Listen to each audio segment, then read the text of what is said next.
Welcome to episode 1. This is the road to 100 hours in Elder Scrolls Betrayal of the Second Era. I have been blessed with a pre-production copy from Chip Theory. Shout out Chip Theory. First of all, it was provided to me for free, but it's also a pre-production copy. There's some things that are going to change. Your copy won't necessarily look exactly like this. The idea for this series really sprouted a few months ago when I was playing A Feast for Odin, and I just absolutely hated it. And then I spent some more time with it, and I was able to tolerate it. It became good. And I really thought to myself, you're playing a lot of board games now. Are you giving them all a fair shot? And I think some games can be played a couple times. You can grok it, just totally understand it, and just move on. And I can tell you about it. But a game like Elder Scrolls, I don't think I would be responsible to my audience if I played even one campaign and talked about it. But with that said, I have this, why would I hoard this beautiful thing that's in front of me? Why would I not share this with you? And many of you have been with me since the very beginning when I started with Too Many Bones. And this is sort of a love letter to you and Chip Theory, who is the very first publisher to support me with any sort of free game whatsoever. So my big shout out to them. And this is really a thank you. But this is my journey. This is my journey with this game from start to finish. I'm committing to playing 100 hours with this game. I will roughly keep track of that throughout this series. I may forget to start the timer every once in a while, but this is starting from tutorial to wherever I get in the end, and will culminate with a 100-hour review. I think already there's been talk about how this game's a little hard to learn, and the playtime can be really long. I think developers over at Chip Theory disagree with that a little bit from what I've seen, but I think there's a stark difference. Like a content creator that's played, I don't know how many hours, we'll say a handful of hours, that puts out a video, their understanding of the game, the rules, and how fast they can go through it, and even understanding of all of the content in total is probably way different than developers at Chip Theory.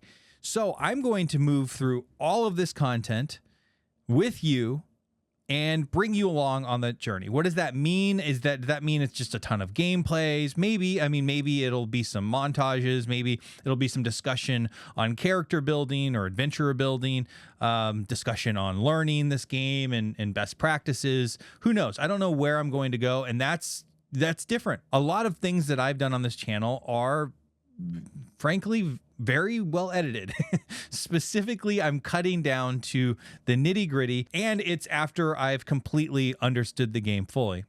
That's not the case here. We are starting from absolute square one. I think my head start here is a few hours reading the rule book. I haven't even read through all of the rule book, and I'm kind of jumping back and forth through the tutorial and the rule book, all of that stuff. But you're going to see that. You're going to see the struggles. You're going to see the rule mistakes.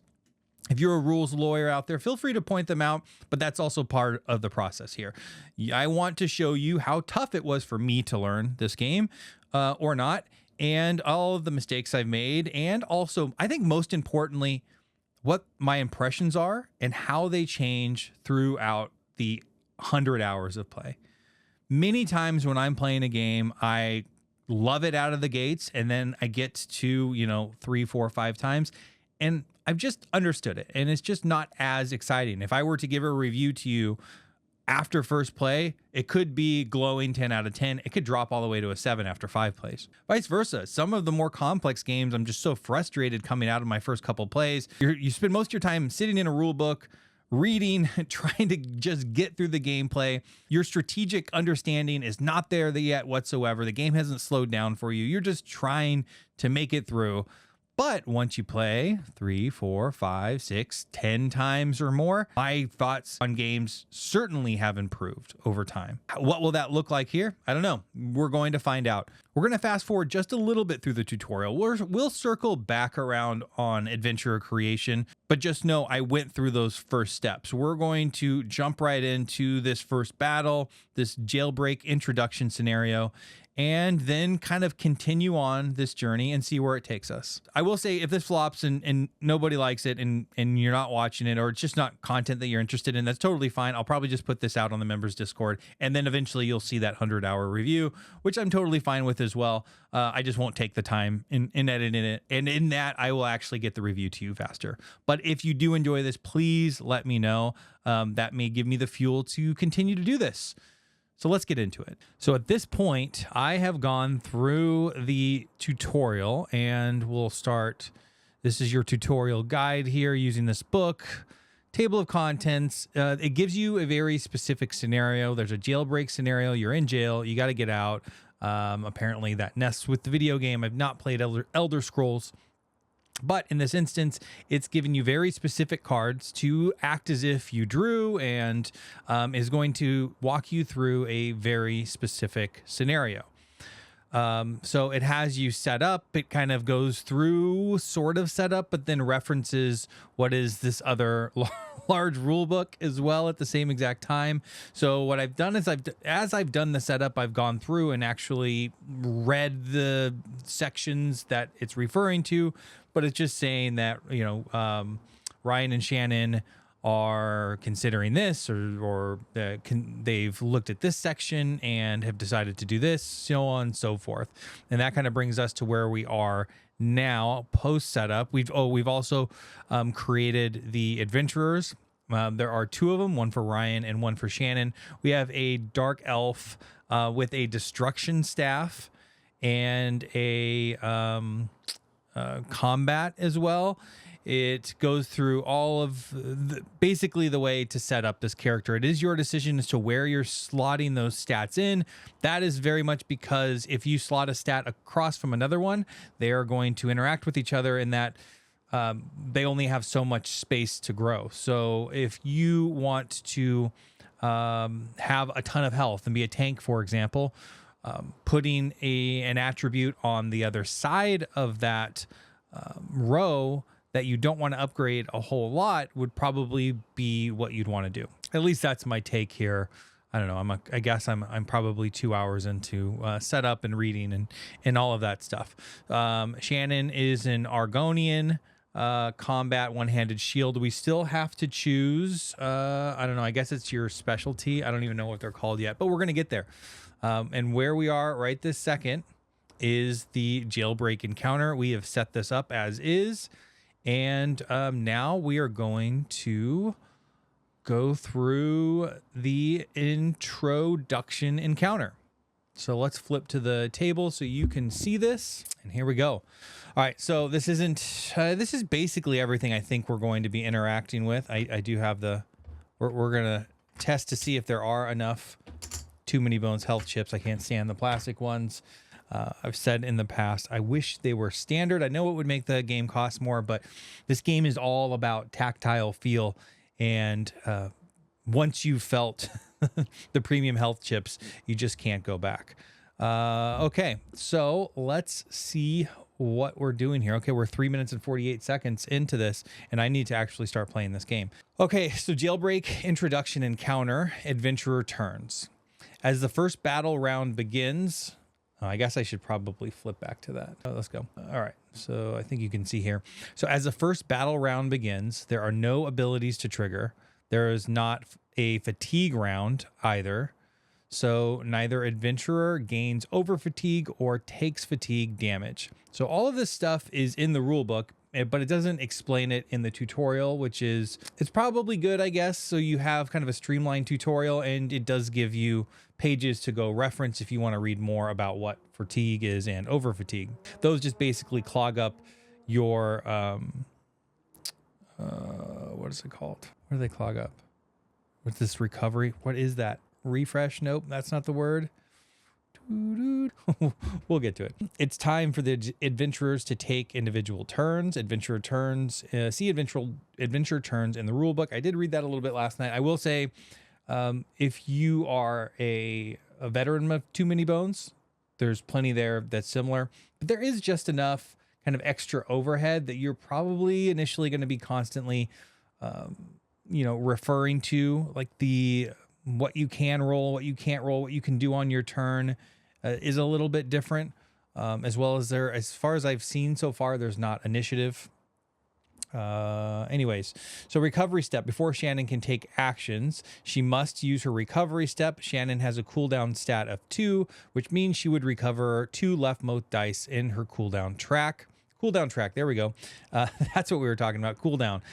But it is currently empty, so there's no dice there that we've rolled before, obviously. And then move actions. Shannon performs a move action. Her 3 stamina stat allows her to move 3 hexes toward High Elf Bandit, stopping adjacent to the High Elf Bandit on the northeast hex side, and 4 hexes from Oregonian Bandit.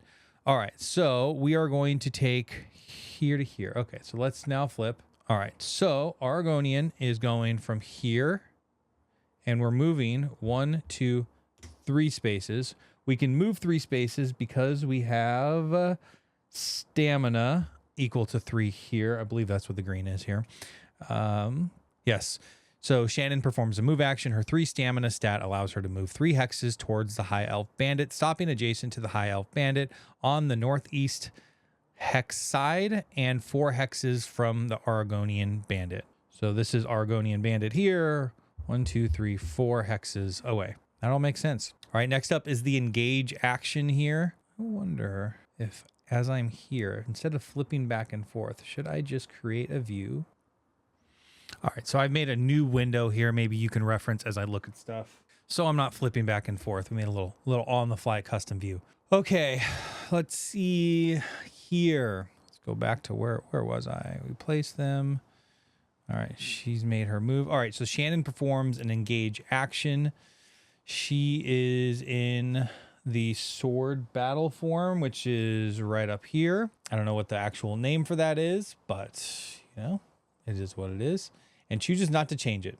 So during your engage action, you can change your battle form. That will determine what dice or skills you can actually use, or maybe even weapons that you have if you have some loot on you. Since her battle form only allows for her to target adjacent units, she can declare only the High Elf Bandit as her target. So High Elf Bandit is the target here. She can gather a maximum of 3 skill dice with her 3 stamina. All right, so the stamina is I believe used multiple times depending on the context. That is a little bit different than dexterity in Too Many Bones, where that kind of determines everything you can do, and you can only use it one time. So that stat basically allows you to kind of divide it up. In this case, it looks like the actual context is allowing you to use stamina a little bit differently. That was one of the things as I was reading this last night I was a little confused about.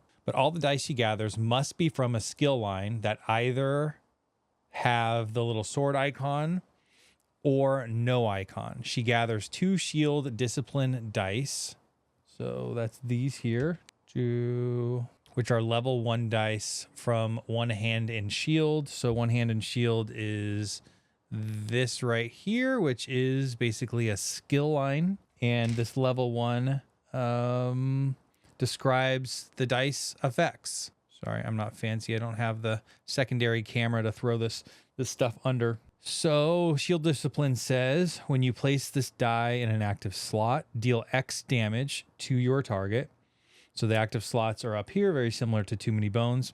When you are dealt damage by an enemy, you may exhaust this die to prevent X damage. That's actually awesome. So this is like a combo attack and defense dice in Too Many Bones. So that's pretty cool. She gathers 2 shield discipline dice, which are level 1 dice from One Hand in Shield. She also gathers her available combat die because she can use that die with any I think that's magic symbol battle form. Okay. So she has 1. So basically she's rolling everything she has. She's in the proper battle form to be able to roll all of these things. She rolls 2 shield discipline dice results, which can each deal 1 damage to her target, as well as tenacity. Here, let's see. Let's just do the roll for fun. Let's see what we get. All right. So we would have gotten 1, 2, 3, 4, 5 damage and easily knock this guy out. Let's see what the tutorial wants us to do. All right, so looks like we rolled a pair of 1s, and we do a total damage, 2 damage to the health to the elf bandit, I will say there is defense stats here, which is different from Too Many Bones. Too Many Bones, they'll roll defensive die and add defense to them. So there's natural defense that you have to get through each and every time. So that is a significant difference in my mind. So we do 2 damage there. He's down to 1. I would have easily knocked him out with my S tier rolls here. And it looks like we have a miss here is what she would have rolled in this scenario. So that's the actual roll in the scenario. She resolved both shield discipline for 2 damage. The high elf bandit has 0 defense to prevent the 2 damage. However, the bandit's dodge skill reduces the damage dealt by a number of skill dice rolled during the engage. Oh, that did not deal damage. So that's 1. So I actually gave it 1 defense because it has the dodge skill. And this is, if you haven't played Too Many Bones, kind of the bane of my existence in you have these giant reference sheets that you're constantly going back to and saying, oh, what does that skill do? What does that skill do? So if we go here to dodge, when the unit is engaged by an opposing unit, prevent damage dealt to this unit equal to the number of rolled skill dice that do not deal damage. So in this instance, we actually only did 1 damage. Okay, let's see. So we only do 1 damage, reducing it to 2 HP. Shannon places both of the shield discipline dice in her active slot. So that is the secondary bonus of this skill line, is you do damage and defense, which is super fun. I like that. Whoops. All right, here. Then Shannon exhausts the combat die to resolve its blank result. I don't know what it's called, but it's a circle, which is a miss, which is similar to a bone in Too Many Bones. She places that die in her cooldown track and moves her tenacity peg to show she has 1 tenacity. So this is similar to gathering bones, and you can use that tenacity, which I don't even know if I have. I guess we'll find out in this scenario if I have anything to spend tenacity on until you have the other skill line or your specialty or whatever it's called. Okay, moving on. Whoops. End of turn. Shannon has no other skill dice to roll. She also does not have a class, so she cannot spend her... Okay, there. I keep getting ahead of myself here. So yeah, so she didn't have a class, so she can't spend her 1 tenacity to perform a class ability because we don't have a class yet. With no actions to perform, Shannon ends her turn.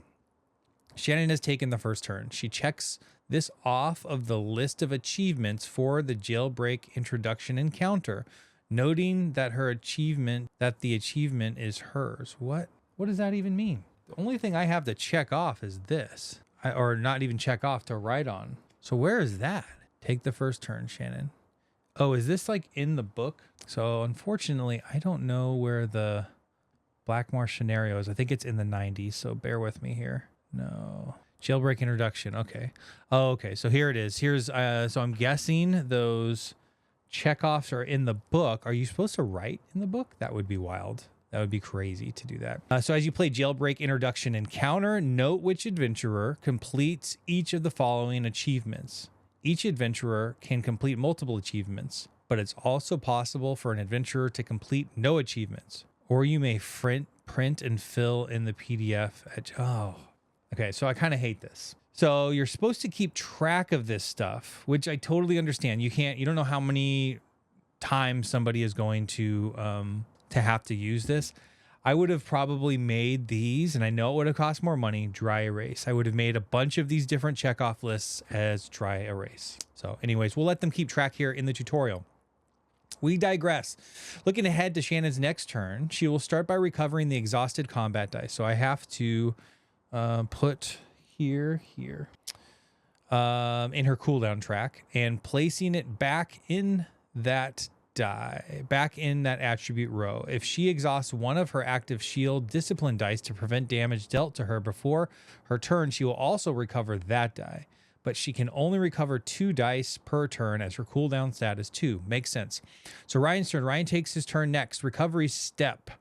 Ryan resolves his recovery step. He has a cooldown of 2, but his cooldown track is currently empty. Got it.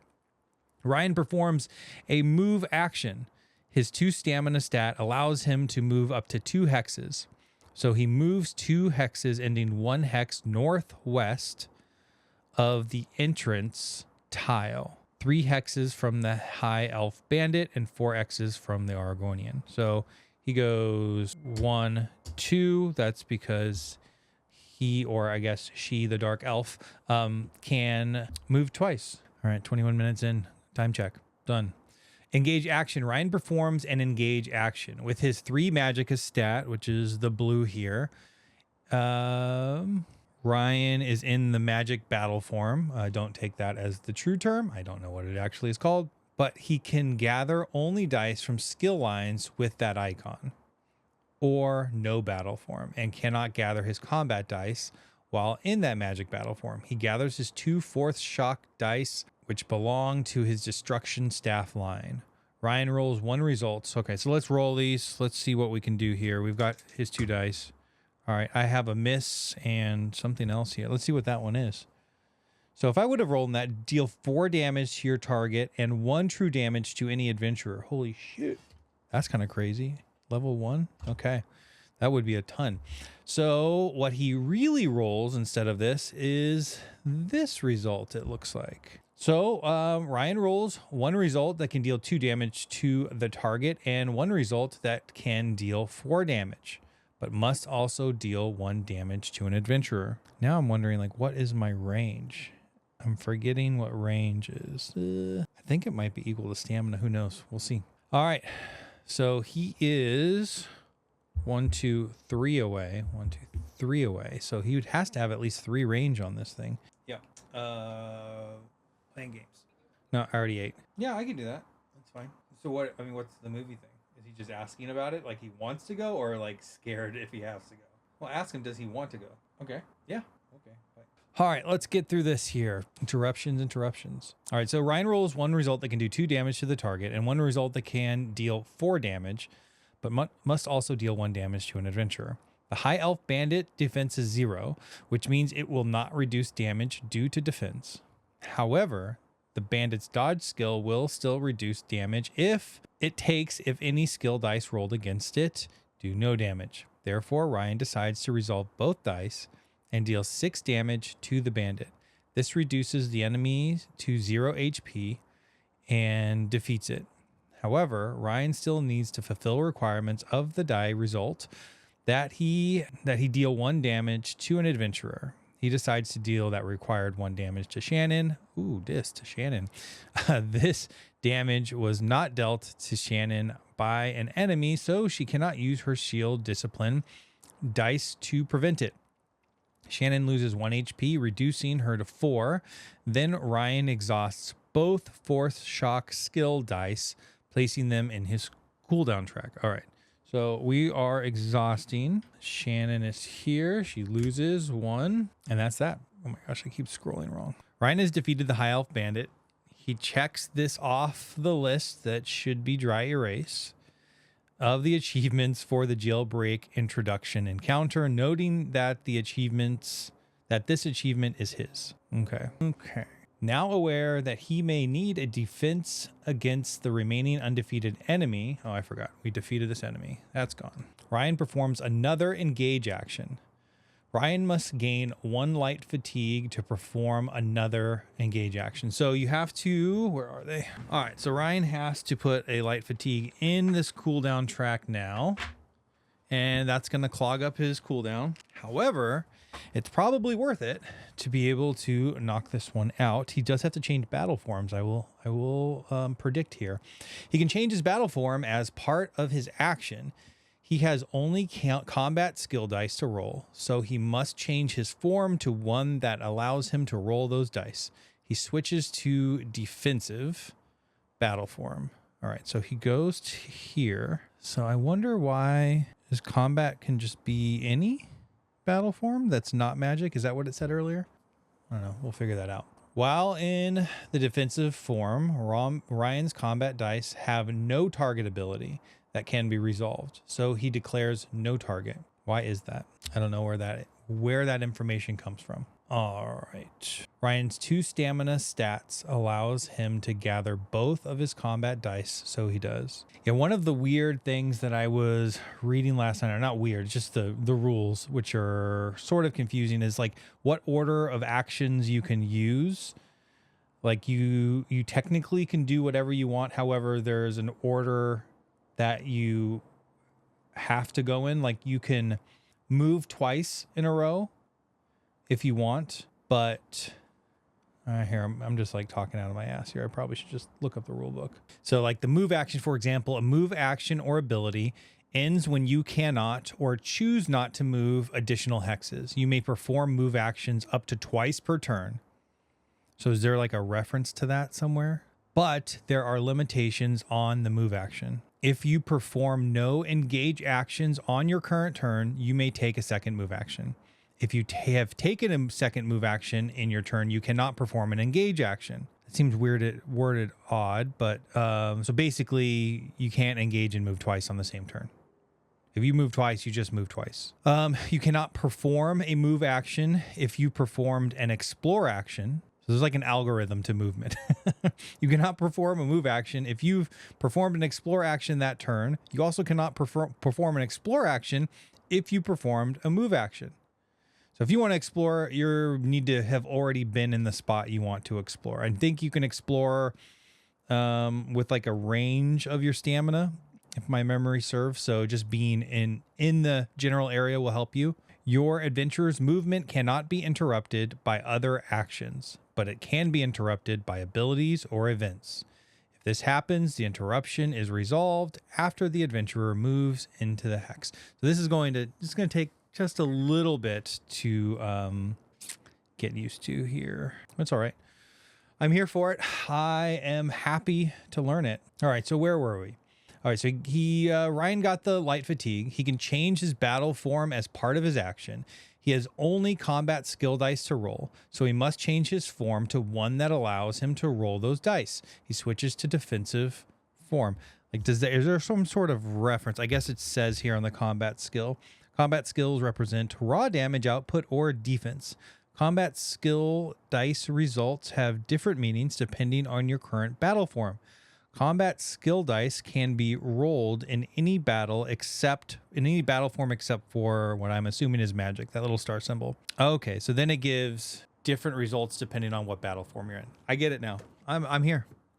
I'm ready to roll. All right, so while in the defensive form, Ryan's combat dice have no target ability that can be resolved. He has declared no target. Ryan's 2 stamina stat allows him to gather both of his combat dice, so he does.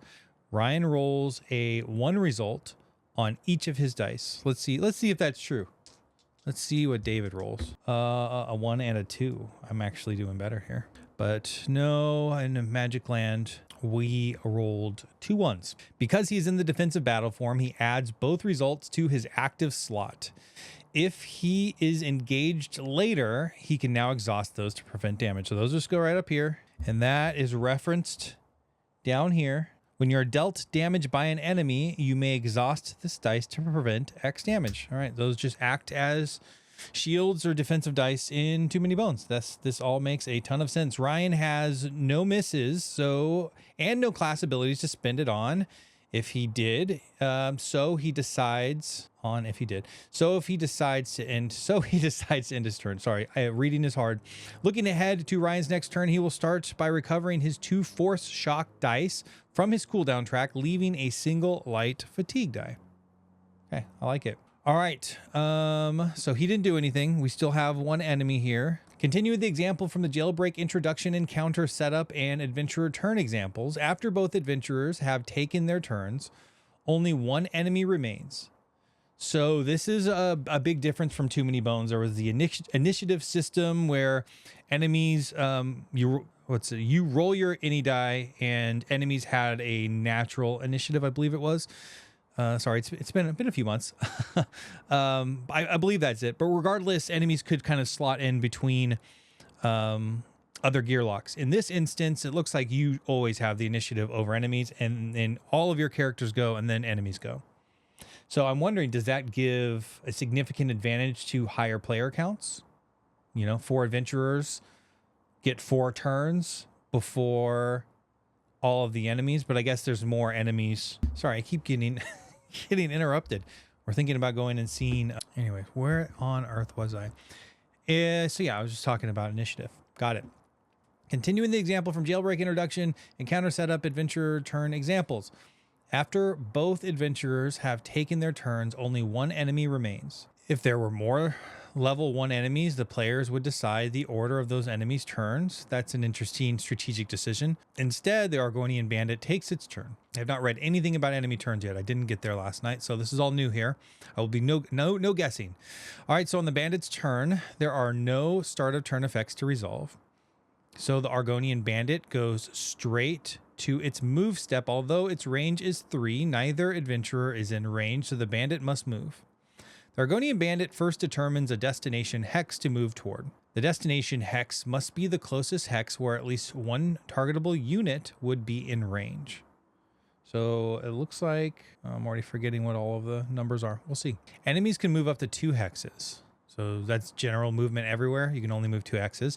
There are 2 possible destination hexes that put an opposing unit within the Argonian bandit's range. The hexes north and northeast of the bandit's current hex. Okay.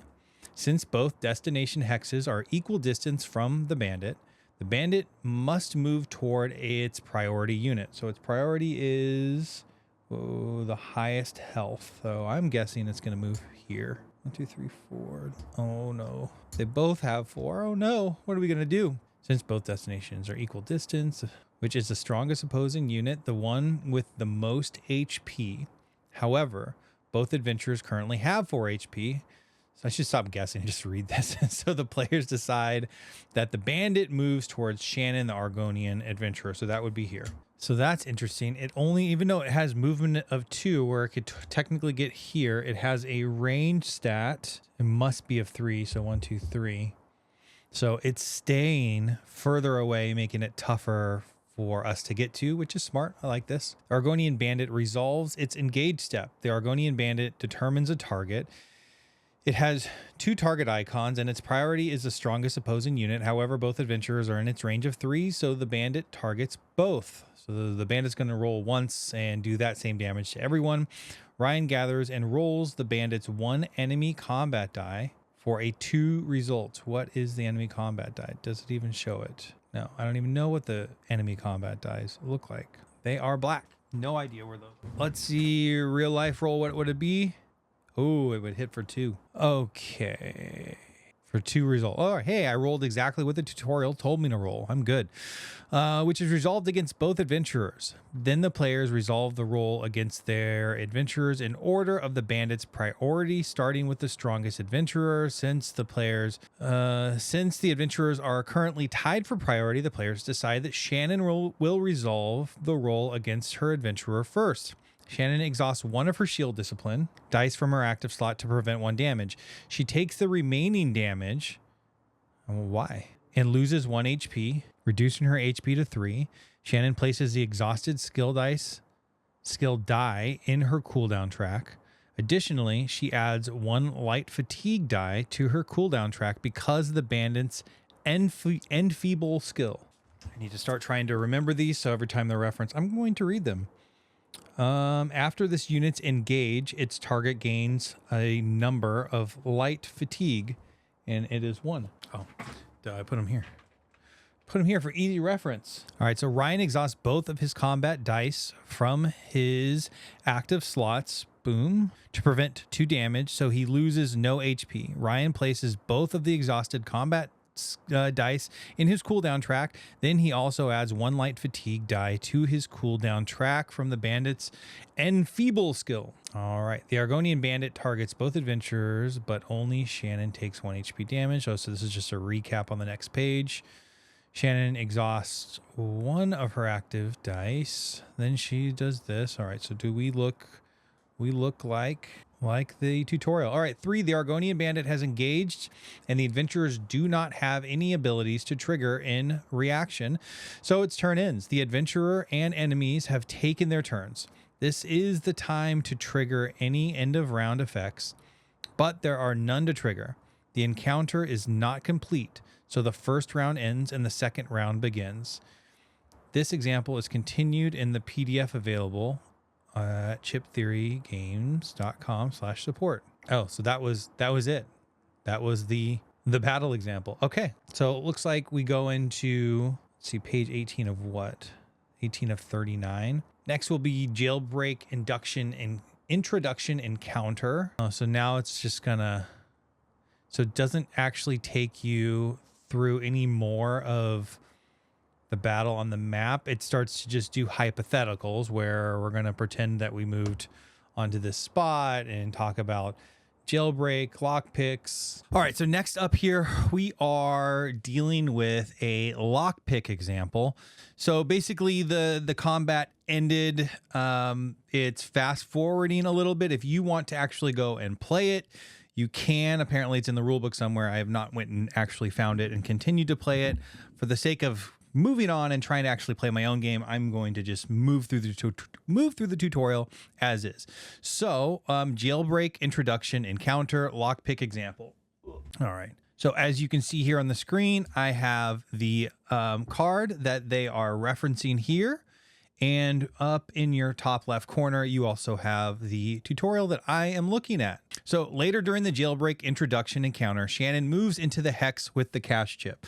There was a cache chip like this on the map, and we're imagining now that Shannon moved into that space. I'm imagining that if you actually play through the rest of the tutorial, somewhere in the rulebook, that's actually what happens. She chooses to make a lockpick check. Tutorial note, this is an example of play and not formally a playthrough step. This is a little bit confusing to me. Like, why wouldn't we just continue to go through and finish it out? It didn't seem like we had a lot more to do. Maybe a movement and an attack, and it would have knocked that other one out. So I don't know that this necessarily needs to be there, but we're moving on here. So Shannon looks at the back of the top card of the deck. So that's this card in front of us. The card has 5-2-2 difficulty, which we can see is 5-2-2, and with 3 attempts. So she rolls 3 lockpick dice, resulting in 1, 2, 3. Let's see what we would roll. All right, so we are going to do the roll ourselves and see if we can get the same thing. I should probably check, but I'm assuming those are lockpick dice. Here, I'll check just in case, just to make sure. All right. Yep, lockpick dice right there. You get 3 of them. Okay, here we go. It says she rolls a 1, 2, 3. Let's see if she really does. No. 4, 2, 2, and this. So for this card here, I'm assuming we could only match that one. Anyways, so we're going to simulate this. 1, 2, 3. We did it. Yay. All right, she can now adjust the results. So she decides to gain 1 light fatigue, which allows her to change 1 result. Let's simulate this. We're just going to do it. So here we go.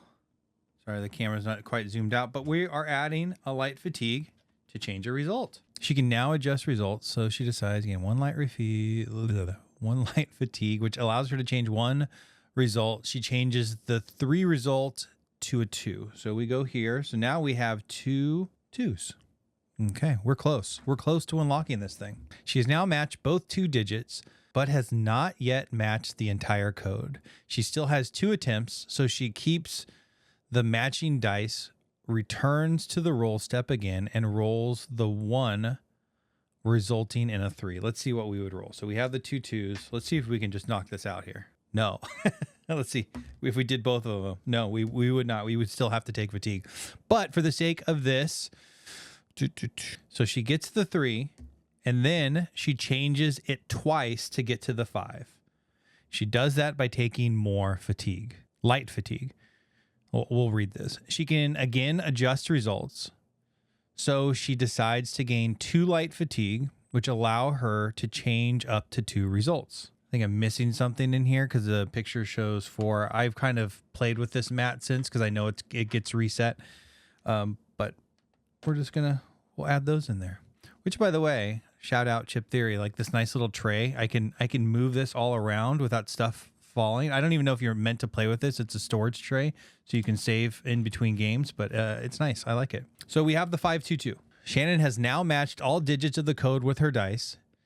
So she succeeds at the lockpick check. She checks this off the list of achievements for the jailbreak introduction encounter. Once again, I don't have achievements to check off. I don't want to check that off the book. Noting that this achievement is hers, the cache is unlocked.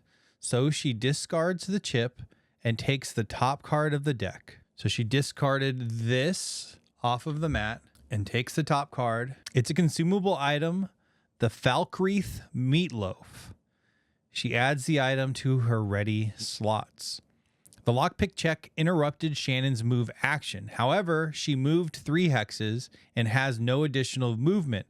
If she did, she would continue moving. So this 6th step is odd. I know what you're trying to do here. You're trying to say, like, reinforce that, like, the action will interrupt you and you can kind of continue to keep moving, but I'm not playing the thing. So I'm like trying to imagine and remember that she was actually still moving in an imaginary world, not actually in this tutorial, because you told me that this was not the playthrough step. Just pointing out there, that could be a little bit confusing. So if she would continue to move, but she's already moved 3 steps imaginary, in my imagination, she's already moved 3 steps. If she had only moved 2 steps, she would actually continue moving in this instance. So I would say in this scenario, I would have had her move 3, actually me moving her in the tutorial, move 2 to actually get to the spot, and then an additional 1 to then demonstrate that rule. All right, jailbreak introduction encounter battle cleanup.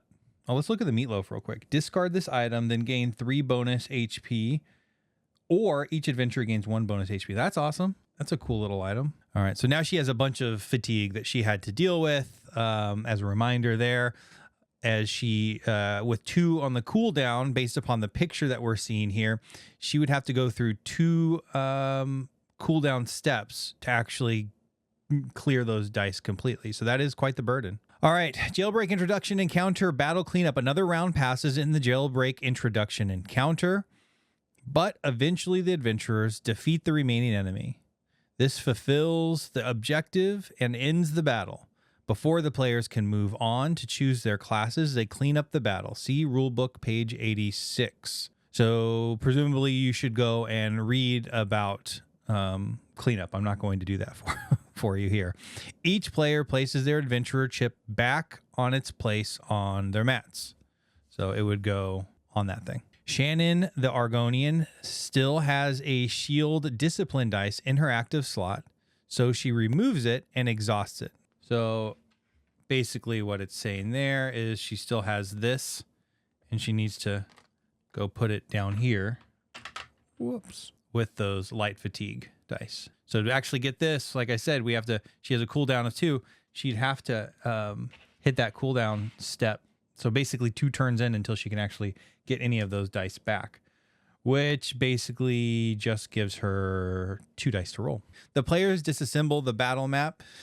They take the defeated enemy chips and place them back in their enemy bags. I've already done that. They are in here. All the pre-selected enemies are sitting in there. They also take all of the level 10, 20 enemy chips, which is confusing. I don't think the tutorial has you pull any 10, 20 chips. I could be totally wrong. I could just have them all in the wrong bag. Let's check. Nope, just 1s and 5s. That's another kind of confusing thing here. But I guess it's just like in this hypothetical world, this is what you would do. I'd want it to not be hypothetical if this is kind of a tutorial. Finally, they place the cache chip and the map tiles back in the supply, ready for the next battle. All right, moving on. Jailbreak introduction encounter rewards. With the jailbreak introduction encounter over, the players next determine their class reward. In future battles, they will move on to the reward phase, but for now, each adventurer looks at their achievements from the battle to determine which classes they can choose from, picking one. So depending on what you do in that introductory battle, which it's still unclear to me, is that something I should do every single time? Is that something I only ever do here? Is that something that is always going to kind of vary what I can pick in terms of class? I still have all of those questions right this second. All right, so for Ryan, the Dark Elf defeated the High Elf Bandit, which allows him to choose the Sorcerer class. He notes that if he were playing with Valenwood expansion, he could also choose the Arcanist class. Arcanist? Ryan also took the last turn of the battle, so the healer class is also an option. So let's get those. All right, so sorcerer and healer are his two options. Ryan decides the sorcerer class best fits the magic heavy playstyle he wants. He takes the sorcerer class sheet and places it at the right edge of his adventurer mat. Because he chose from his achievement class, he also keeps the 1 tenacity he gained during the battle's later rounds. All right, so an example. So this is an assumption I'm making based upon the tutorial, is you can pick whatever you want, but you can't keep your tenacity. Are there other rules related to that? I don't know. I think in fairness, it's saying see rule book page 93 to kind of explain all of this. But it would be nice to have more of an explanation. But then I do realize that you're just writing the rule book in here. It just leaves me with questions, though. Do I flip to the other book and go to page 93? I mean, maybe you do. So I don't necessarily see any sort of reference here to being able to pick anything you want. Now, this is probably not the right spot in the rule book. So let's go back here and say, so it's referencing 93. Yeah, I don't know. So that remains. Can I pick any class I want and just get rid of tenacity? I don't know. I'm also don't have the best reading comprehension, so I could have missed all of this stuff too. Once again, this is just my experience here. All right, so Shannon, the Argonian, defeated the Argonian bandit, which allows her to choose the acrobat or the scout class. So these are Shannon's two options here, acrobat or scout. Let's see here. Let's see what she will choose. Shannon took the first turn of the battle, so she could choose the Dragon Knight class as well. We'll imagine that's in front of me. Shannon also succeeded at the cash lockpick, so she could choose the Rogue class. Wow, Shannon has a lot of options here. She notes that if she were playing with the Valenwood expansion, which I do not have, she would be able to choose the Burglar class as well. That sounds interesting. Finally, Shannon was the first to take damage from the enemy at range 2+. So the Archer class is also an option. Wow, she has way more options than Ryan. She decides that the Acrobat class mobility sounds like fun, so she takes the class sheet and places it to the right edge of her adventurer mat. She also keeps 1 tenacity. She also keeps the 1 tenacity she gained during the battle and the Fall Creeth meatloaf item. All right, so that is it. That's how you are deciding your classes. She goes with the Acrobat here, Rousing Speed.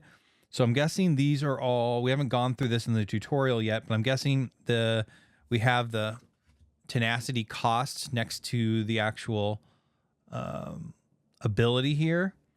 So Rousing Speed for 1 tenacity, move a number of hexes up to your cooldown stat. If you end this movement adjacent to no enemy, you may heal for 1. Oh, that's kind of cool.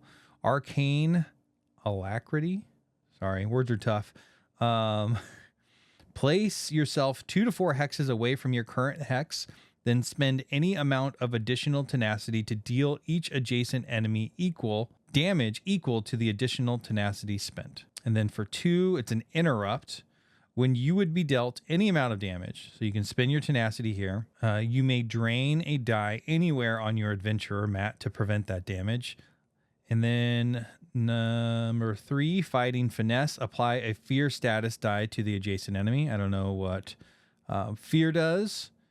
And then Quick Recovery, resolve a recovery step. So that's kind of cool. I have a feeling Sorcerer is going to be cool. Let's check that out. All right, so Sorcerer here, spend for 1 tenacity. Hold on, it also says, oh, was I looking at the right side? No, I was looking at Master, I think. My bad. There's a Novice and Master. There's ways to upgrade these things. Anyways, we get the idea. So Sorcerer, it does say upgrade, have 2 people symbols. I don't know what that symbol is. Plus 2 enhancements active at the same time. Huh, that's interesting. So it gives you a kind of a condition to meet, not necessarily like an achievement. That's kind of cool. For Acrobat, move into 10 different hexes in a single turn. I like that. I actually really like that. That is so cool. So it's basically rewarding you for using this class ability. Cool. So 1 tenacity power surge. Spend any amount of additional tenacity. Choose an adventurer to recover the leftmost number of dice from the cooldown track equal to the additional amount spent. That is so cool. Lightning Splash. Interrupt. After you defeat an enemy, deal 2 damage to every unit that was in the enemy's range. Very cool. Unholy Knowledge. Roll any status die in an adventurer's cooldown track and place it back in the same position with the new result. And for 3 Dark Exchange, remove 1 HP from yourself and from any unit in range. Oh, any unit? Add both chips to any other unit in range. Oh, that's so cool. And then Blood Magic. Each adventurer in play heals to full HP, then gains light fatigue equal to the amount of HP healed. Light fatigue that cannot be placed does not generate fatigue. Oh my gosh, this is getting me so excited. That stuff is so cool. I think one of the big questions are, when you get to the end of this, you can continue on with these characters they built. Like, do I want to actually continue on with this or start my own thing? I don't know. All right, so next up, Jailbreak Introduction Encounter. Completing setup. With the Jailbreak Introduction Encounter over and their classes chosen, the players can complete setup. Rulebook page 12 through page 13. Set progress dials. First, they set their XP dial to 2. So my XP dial, we'll put it there. XP dial is currently set at 2, and we're in day 1. Adventurers rest. Next, the adventurers can rest. Although a rest happens at the end of each day, this adventurer rest is part of the Jailbreak Introduction Encounter. It is occurring before the first day of the party's quest and does not have the same effects as later adventurers' rest steps. Each adventurer heals up to their maximum HP. So Ryan remains at 4 HP. Shannon is restored to 5 HP. Each adventurer also removes all the dice remaining in their cooldown track, including the fatigue dice that accumulated during battle. So all of that extra fatigue that Shannon took doesn't matter. Oh no, I think I hit something. So all of that light fatigue is gone here, and then we put back her sword and shield dice or whatever it might be, and she has a health stat of 5 and has 5 health now. We do the same thing for Ryan, and we are good to go. All right, Adventurer's Rest we are done with. So that sounds like my big questions are still, does this jailbreak thing happen every time? Should it happen every time? Are there different versions of this introductory quest? Will this Adventurer Rest step, because it says it is some sort of like, you know, difference to how you would usually rest. Is this happening every game, or can I choose to just jump right in? We'll start over. All right. So now choosing a starting quest, we need the Mages Guild Undaunted in, I don't know, Sijic order. So that is, they had us take all 3 of these cards here. They shuffle 9 guild cards together, then draw 3 guild cards. So I'm guessing this happens every time you start a quest. Each quest is affiliated with a different guild, with the first step described on the page in the Black Marsh Gazetteer as listed below. All right, so now it's showing the Black Marsh Gazetteer. I'm sure I'm saying that wrong too. Looking at their 3 options, they decide that working for the Undaunted sounds like the most fun for its level of complexity. So they choose Curator's Chaos as their quest. All right, so Undaunted, I'm guessing you're just reading this card, and this is not, there's one of these cards, as far as I know. You read through them. I don't know what sounds fun, but we're going to read. So Undaunted, knowing no fear of beast or blade, the Undaunted are a group of daring treasure hunters who throw themselves headlong into delves and dungeons for fame and fortune. All right, yeah, I guess that does sound fun. They laugh in the faces of death and Daedra for a chance at glory, honor, and treasure. The party focuses on delves, it says. So Undaunted pledge. For your guild kiosk town action. So if you pledge this, you have a special action in town. Discard all items in the shop and refill it with new items equal to the shop's value. Then gain 1 item from the new selection. Okay, that sounds sort of interesting. But so basically, we like to go get loot, and that sounds fun. So then that's connected here, which is also shown exactly here. And it all matches up. So Undaunted, A21, Complexity 1, Curators of Chaos, which is what we are choosing here. So it gives you a session snapshot. Traverse the map to participate in a long delve, which can be shortened by making a stop in another city. Okay. This quest is intentionally simpler and can be used as an introduction to the game. And then it looks like there's some flavor text here in the brown rectangle. You've picked up a contract with, let's see what this is, Cyrodiilic Collections, a historical society attempting to open a museum of Argonian artifacts in Black Marsh. Hey, I have an Argonian adventurer. The society is searching for a relic that is particularly hard to obtain, so they have hired their services of the Undaunted to bring it back to light. Anything else you plunder in the process, of course, is yours to keep. The artifact in question is an ancient Argonian tome said to contain wisdom about how to harness a rare natural resource native to Black Marsh. Cyrodiilic Collections has learned that the book is located in a complex cave system, sounds cool, below the city of Stormhold. The organization is light on details, but there are a few historians scattered throughout the region who may be able to help. Okay, so that is what essentially sets you up here. Okay, what's next? We'll make this more reasonable size. Is it better over here or down there? Maybe it's better over here now that I'm thinking about it. This first episode is going to be a mess, but it's all good. I'm just figuring out how to show all of this stuff. All right, maybe we'll keep that little window over there, or maybe it's up here. See if I'm middle screen. All right, that's probably fine. Okay, so we're going to keep that there. All right, game phases. Ryan and Shannon are now ready to begin their chosen quest. While doing so, they refer to the rulebook's game phases section 34 through 51. So it's giving you the note. If you want to actually read about why you're doing all of this stuff, go read 34 to 51 and the Black Marsh Gazetteer, which is right here. A campaign begins with the first new day phase. See rulebook page 34. Let's just check that out. Let's see where it is directing us here. Yeah, it gives to game phases. New day phase. During this phase, increase the day dial by 1 day. I don't think you do that on the first day, but I'm sure it'll tell us that. The party starts the session on day 1. So if this is the first day, set the day dial. So the chips notch points to 1. No quests can be extended beyond 12 days. So if the dial is at 12, the quest will be failed. All right. That makes lots of sense. All right. The players did not set the day dial during setup, so they set it to 1 now. And once again, that's referring to this. I guess we'll say to this. And we are set to day 1 there. Additionally, Black Marsh's province effects says that at the start of their first day in Black Marsh, the players must place a particular token on the sunny weather spot of the weather gauge at the edge of the Black Marsh's Overland map. All right, well, I didn't even know that was a token.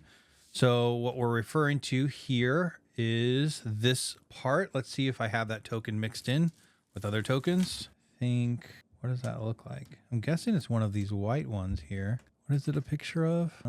None of these look like that. I'm guessing all of these colors are these. Oh, that's because they're the wrong side. None of those look like that. Place that there. That's what we're actually talking about. Sorry, I'm making this more difficult. I probably lost. There's probably 0 people watching. Put in the comments right now if you are actually still watching this mess. Maybe this wasn't a great idea. I don't know. Maybe I should just put a video out when I'm ready. All right, it'll be out there in the ether regardless. Adventurers must spend their first day in the starting town, so the party remains in Lilmoth during its first Overland phase. So I need a party token, which I think I already know, and it goes here in the city that's called Lilmoth. So we're going to stay here for this very first phase. So this will trigger a town encounter that must be resolved in the encounter phase. So day 1, encounter phase. During day 1, the party resolves a town encounter in Lilmoth. So Ryan and Shannon refer to Lilmoth's entry in the Gazetteer. Black Marsh Gazette, page 13. Let's do this. We'll move the map out of the way for a second. Lilmoth. That is what we're referring to.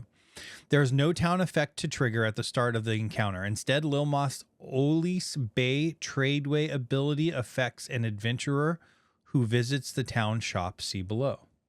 So So we'll read this real quick. Known as the festering jewel of Murkmire, Lilmoth is a city of opportunity and danger, a place to make one's fortune and potentially lose it to the criminals who run unchecked through the streets. Despite its unsavory elements, it is a beautiful old city that frequently charms its visitors.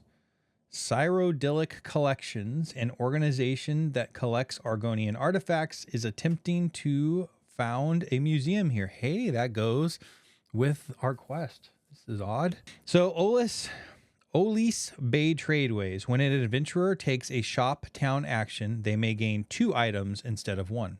Okay, so that's like the special effect here. The player reveals the shop item cards and the trainer skill lines. Lilmoth's shop has 6 common items. So I'm guessing they're part of the items that I pre-pulled for the tutorial. Let's see here. Bravil melon salad is 1. I still haven't really been oriented. Here, let's see. It says 1. It's orienting 1. There's no town effect or trigger. Oh, okay. So it's pointing to the 1. Got it. So I'm looking for orientation here. 2A. I'm guessing you just put this stuff out on the table, not in the book like I am attempting to do now. Let's see what else they have. Old lightning staff. Oak lightning staff? Oak lightning staff. That makes more sense. Steel maul. I don't know why I don't have the steel maul. Did I not pull it? We're going to pretend that the steel maul is there. That'll probably be the one they take. Old Almeri orphan gruel. Okay, now I'm mad because I don't have any of that stuff. Stinkhorn tonic and pale frost elk. Why did I grab all these? Is that for something else? All right, well, we're imagining. Lilmoth's trainer has 5 skill lines. So the players draw 5 tokens from the trainer bag and place them near the gazetteer. Acrobatics, Daedric summoning, heavy armor, restoring light, and shadow. So at this point, you would, out of this bag here, you draw 5 of these, presumably, and these would be the lines that you can go and train. And it says here, trainers available 5. So that would probably point to why I just drew 5, which aren't exactly what's pictured here because I don't know what any of these symbols mean. At this time, the party would resolve side quests that it could complete, but the party has no side quests to resolve yet. All right. After setting up the encounter, each adventurer has 2 town actions. See rulebook 39 through 40. Neither adventurer has gained fatigue or lost HP, so each decide not to spend a personal action to visit the inn. I'm guessing the inn heals you. The party's Undaunted Guild quest card give each of them the Treasure Seeker's town action, which gives each of them the option to discard all items in the shop, refresh them, and take any one from the new selection. However, both adventurers like the current selection, so neither of them decides to use this action. Ryan wants future access to healing abilities, so he spends his first action to visit the trainer and take the restoring lightning skill line token. Then he adds it to the right side of his 4th attribute row. All right, so we actually have it here, and we have Ryan's board, and we are adding it there. Look at that. Shannon thinks the shadow skill line will pair well with her one hand and shield and relatively high stamina. So she also visits the trainer and adds the token to the right slot of her 3rd row. So did we happen to pull that one? No. So we're looking for like a yellow one that has like a hooded figure. That one. So now this is our Argonian, and now we're slotting that in there.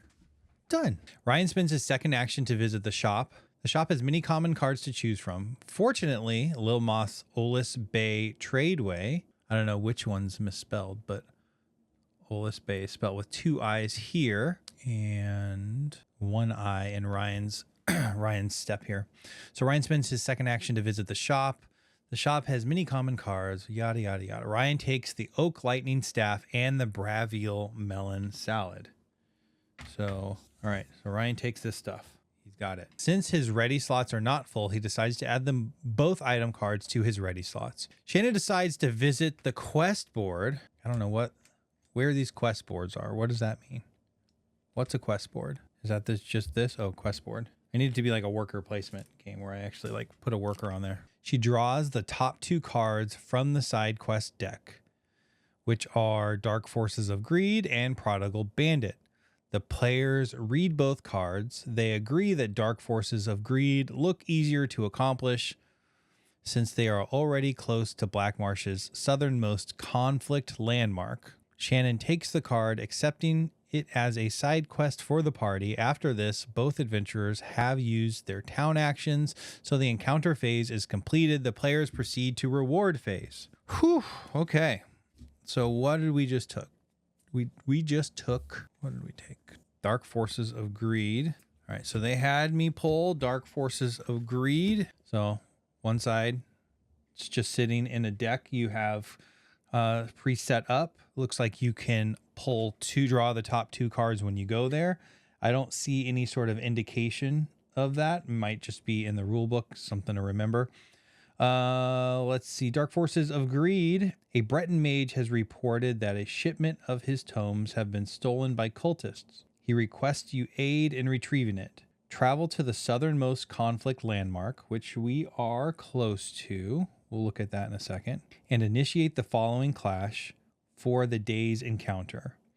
Add a level 10 Cogit cultist to the EP and deploy it first. If this encounter is successful, complete the quest during your next town encounter and give each adventurer an additional town action. Gain 2 XP during the day's reward phase. You may then attempt to swindle the mage. Make a social check. Oh, interesting. Has a picture of a head +3. I don't know what that means. If successful, it's like number adventurers +3.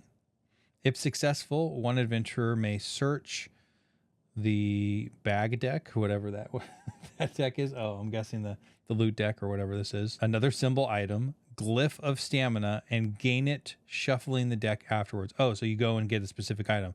That is really cool. I like that. You have to pass a social check, which I don't know anything about, but regardless, Shannon got that for the group. All right, so the day 1 reward phase now. Town encounters rarely award XP, instead providing training and items. As such, the party XP did not increase on the first day, and the adventurers have none to spend during the reward phase. Fortunately, they will have other opportunities after the next encounter. Day 1, end of day phase. At the start of the end of day phase, the party must resolve the province effect. See Rulebook 45.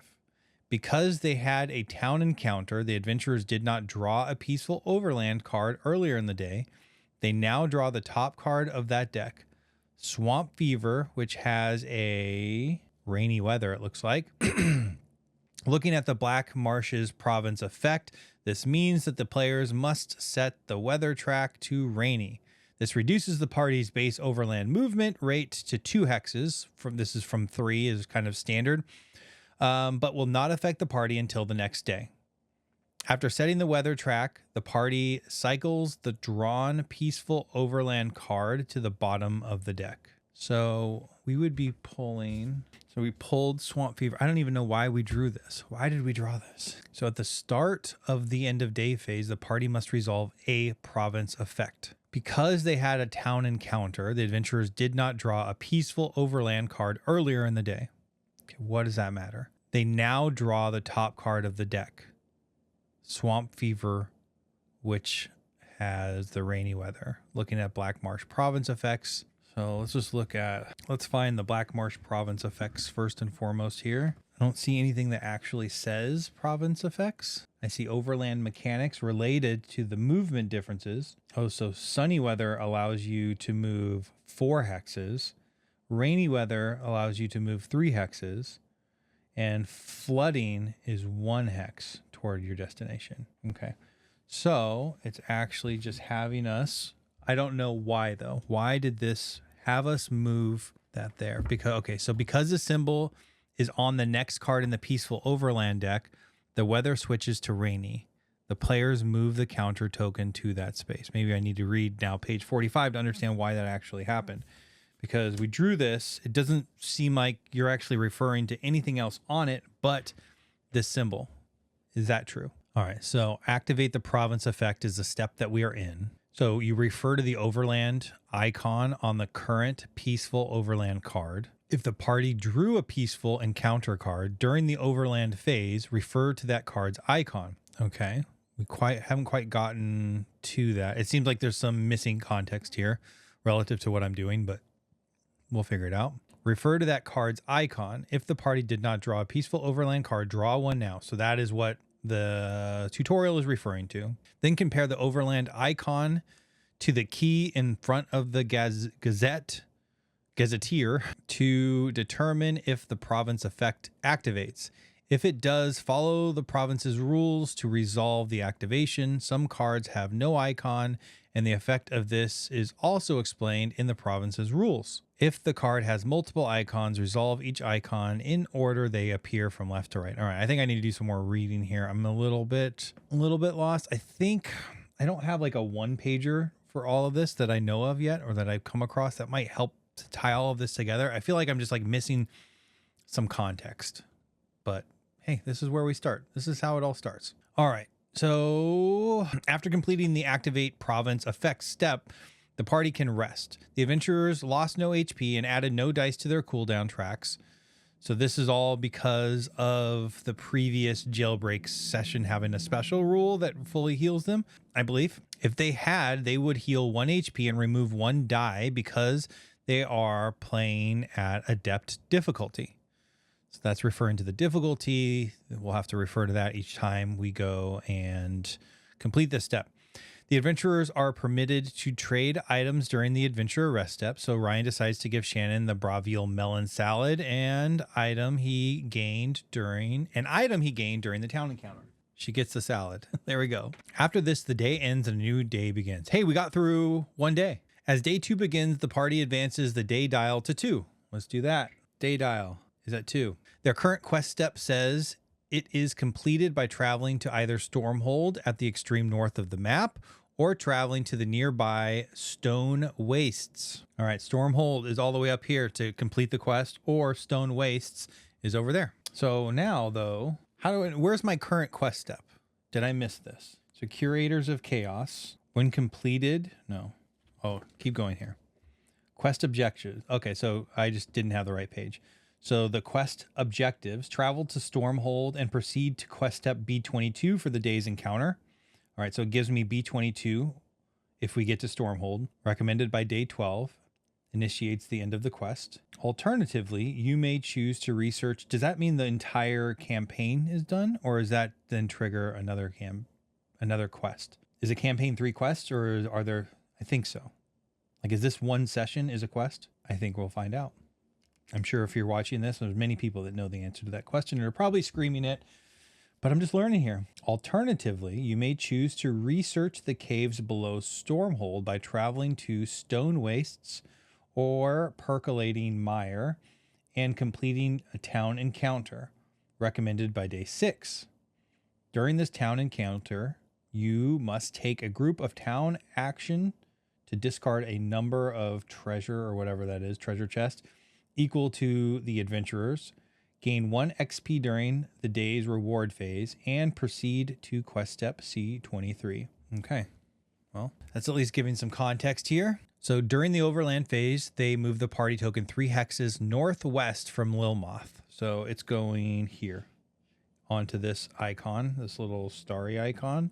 We're going to figure out what that is. And towards Stone Waste, because the weather is now rainy, it changes during the previous end of day phase. The party's base movement rate is 2. The party must use fatigue movement to move its last hex, which means each adventurer adds 1 light fatigue to their cooldown track. What? The base movement is 2. I thought we read something different. All right. So I went and looked at these. Set the weather to sunny. Move. I don't understand this. Known for the ever-changing and inhospitable weather, Blackmarsh tests the planning and endurance of its travelers. At the start of the session, place that book token in the sunny weather space on the Overland map. When triggering the activate province effect step, move the token to indicate the weather as dictated by the Overland icon drawn during the Overland phase. Consult the current weather condition. If it affects your base Overland movement, the current weather may also affect encounters, the strength of the enemy skill, native storm seer. For quests that include I don't know what that token is. The Overland icons also control the token's movement during, oh, so that has to do with the movement. That's not the actual, your baseline. So your baseline movement in general is 3. The only way to get there is to move 3, but we are currently rainy, which allows us to only move 2. So now everyone gets a light fatigue, is what it comes down to. The party stops at the unstable landmark Hex, southeast of Deadwater Village. The party does not trigger a quest encounter at its location. And why? And it is not in a town. Okay. And that makes sense. Because the party is on this unstable encounter Hex, a player must roll the unstable die to determine what kind of encounter the party triggers. They roll the I result. So what is the unstable die? Let's find out what that is. It's this white dice that's right here. Let's see what we would have rolled. I don't know I don't know what we would actually be hoping for, but oh, that doesn't look good. So maybe this I wasn't so bad. Maybe we'll stick with that. Which means that they must draw the top card of the Peaceful Overland deck. They draw Mending Fences. Let's find Mending Fences. That is Mending Fences. They move on to the encounter phase to resolve this encounter. So day 2 encounter phase. During the encounter phase, the players read the Mending Fences card story text and then flip it over to see that it has 2 peaceful, I don't know, fire symbols. I don't know what that means. Encounter choices. All right, let's read Mending Fences. As you pass by a small sultrice farm, you see a shirtless man, aged Argonian, struggling with a broken fence post that's sunk into the mud. Spotting you, he attempts to wave you over, cursing as the effort allows the post to slip back into the mire. That sucks. The dark elves think all is forgiven now that the pact has been signed. The farmer spits, but they still control the sultrice markets, and they didn't respect the land they worked if it wasn't home to the myrrh. Sorry, my voice sucks. I'm trying to get by on my own now, but it's getting harder all the time to have anything left over after I feed the Quama. Care to lend a hand for an afternoon? Sorry, my reading's tough because I don't have the reading glasses on. I have my computer glasses on, whatever. All right, so then we flip this. You see there's 2 options here. The first option on the card would allow them to pass by the traveler, 3 extra hexes on their next day, but gain only 1 XP reward. The second option would let them stop to help and gain a 2 XP reward, but would also require them to either be dealt 2 true damage or add 3 fatigue to their cooldown track. Then skip the adventurer's rest step of the end of day phase. However, the second choice's icon is shown in a red circle, meaning that it is unstable. Because the party is on an unstable landmark, the players must resolve the unstable choice further, because the Mending Fences states that if the party is on a unstable landmark, when resolving the second choice, each adventurer must choose to resolve this option by being dealt true 2 damage. 2 true damage. This damage will not defeat either adventurer, so both must resolve this option. Neither adventurers can reduce the damage to each. So each removes 2 HP chips from their stack. The encounter is then successfully resolved, and the players move on to the reward phase. Ugh. 2 and 2 removed. So it's referring to this option, help make the repairs. Each adventurer either gains 3 light fatigue or deals true damage or is dealt true damage. Skip today's adventurer rest step unless you are occupying Zol Ithix or Huan Tutzel. Unstable adventurers must choose a true damage. All right, so that all makes sense here. That is taken care of. All right, so now we have to move on to the reward phase. Day 2 reward phase. After resolving day 2's encounter, the adventurers complete the reward phase. See Rulebook 43. First, the party gains its reward for succeeding at the encounter. The party's encounter choice granted 2 XP.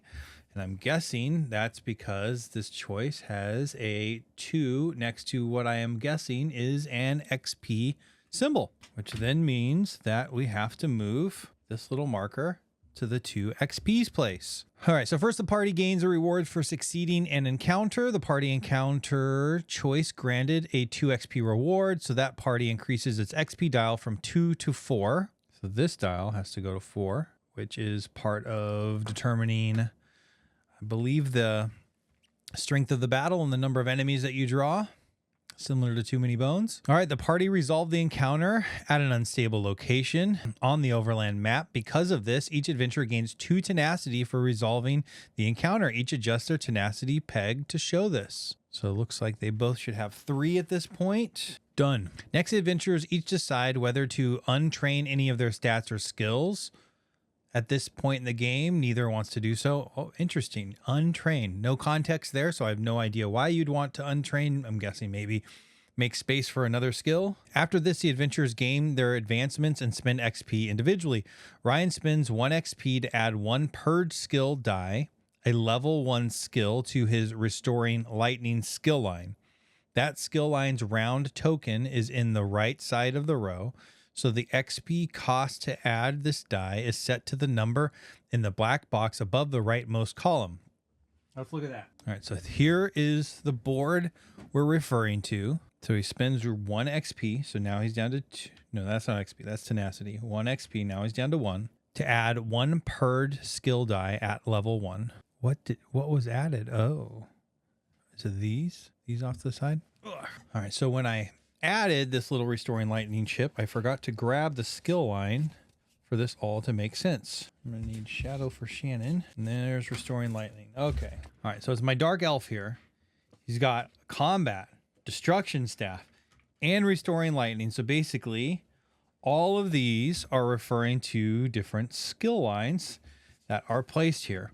We're referring right this second to restoring lightning, and he just spent 1 XP to add something. 1 purge skill die. So that's this first skill die. At any time, I can exhaust this die to remove 1 status die from the party member and heal them for 1 HP. Does this only have 1 result? I'm guessing it's this like purple, these purple dice. How do I easily find a purge die? Am I looking at the wrong dice? Is this not like this lavender, or am I looking at blue? No, I guess they're gray now that I look at the... Are there gray dice? Should show a hand. Okay. I think I found it now. Part of the learning process. This is why we're doing this incredibly boring episode, so you see what exactly I am going through. So when I do my 100-hour review on this, it's going to make sense. That's not the hand. That's the one. All right. So it shows all of the gray dice are restoring lightning, which would make sense because the restoring lightning symbol is gray. I get it now. I'm slow sometimes, but I get it now. And he places that here. Boom. That makes sense now. He also spends 1 more XP to add a hasty prayer skill die, which is a restoring light's other level 1 skill. Ryan has spent all XP from his individual tracker. So he goes to here. He's sitting at 0 now. And now we need hasty prayer, which is this one, which heal an adventurer for 2 HP, which is cool. Looks to match with this one right here. Boom. We're going to get there. Shannon spends 2 XP to add 1 shadow cloak skill die and 1 refreshing shadow skill die to her shadow skill line. They are both level 1 skills. As above, each of the adventurers cost 1 and each of the advancements cost 1 XP as set by the numbers in the column of each die. So that's these black numbers up here. That makes sense. So now I have to go find the green. So now we have Shannon here. We're talking about this shadow skill, which I placed over here, and we are adding shadow cloak and refreshing shadow. So shadow cloak looks like it's this one, and refreshing shadow looks like it's this one. And those slot in there. And now we have an upgraded couple of characters. Oh, she spent both of her XP. Once again, because the column associated coming from this side is black, coming from this side is the white. So as an example, if we were to have added something here, it would still have cost 1. The next column for either of these skills to the right will cost 2 XP. Makes sense. Makes total sense. Now I'm starting to figure out what all the dice are for. It's part of the orientation here. Finally, the party's current quest step would require players to track quest progress resulting from the encounter. They would do so now. The step does not require this, so the party skips this step. Then the reward phase ends. All right, end of day phase. At the start of day 2's end of day phase, the party must again activate the province's effect. Because the adventurers had a peaceful overland encounter, they refer to the Mending Fences card they drew. All right, so we have Mending Fences card. It has a weather of sunny, so that's my guess. Here's Mending Fences, weather, matches, that. So we should be sunny. Let's see if I was right. Which shows the sunny symbol. The party sets the Black Marsh weather gauge to sunny, which gives the party a base overland movement rate of 3 hexes on the next day. The party resolves its overland card. So after setting the weather gauge, it discards the card in a separate discard pile instead of cycling it back in. So what's unclear there is why would I cycle it back in? I think there was maybe if we hadn't drawn a peaceful encounter, I think in the step before it had you cycle it back in if it was just drawn for the weather effect. But this one was done. So I guess that makes sense. All right, after this, the party would normally move on to its adventure rest step, but the encounter choice required it to skip that step. Makes sense. At the adept difficulty level, each adventurer would heal for 1 HP and also remove 1 die of their choice from their cooldown track. This would have been helpful, but was the consequence we took. But this day, they do not. Ryan now has 2 HP remaining. He keeps the 1 light fatigue die he gained from the overland fatigue movement this day. Shannon has 3 HP remaining. She also keeps the 1 light fatigue die she gained. Because they skipped the adventurer's rest step, neither adventurer can trade any items, so day 2 ends. We're done with day 2. Woo. As day 3 begins, the party advances the day dial. The weather gauge is at sunny, so the party has its normal 3 hexes of movement. Beautiful. Shannon and Ryan see they are 4 hexes away from the Stone Waste, and also adjacent to the Black Rose Prison. Black Rose Prison, Stone Waste up here. They could use fatigue movement to get to Stone Waste. However, in order to complete their current guild quest step, they will need 2 legendary items. And that town's shop only has 1 such item available. They also don't feel ready to trigger the clash on their side of the quest, on their side quest. Oh yeah, because that was a level 10. The players don't want to let the day go by without an encounter, so they move 2 hexes northwest, then 1 hex north, stopping on the unstable landmark 1 hex south of Plateau Traveler.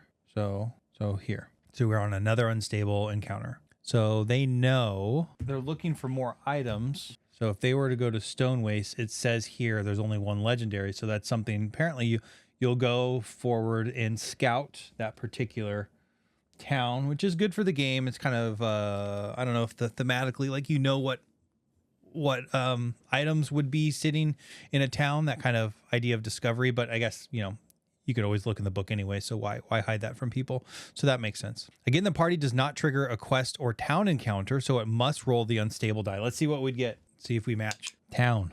Let's see. That would be, I think, a traveling town or something, traveling caravan.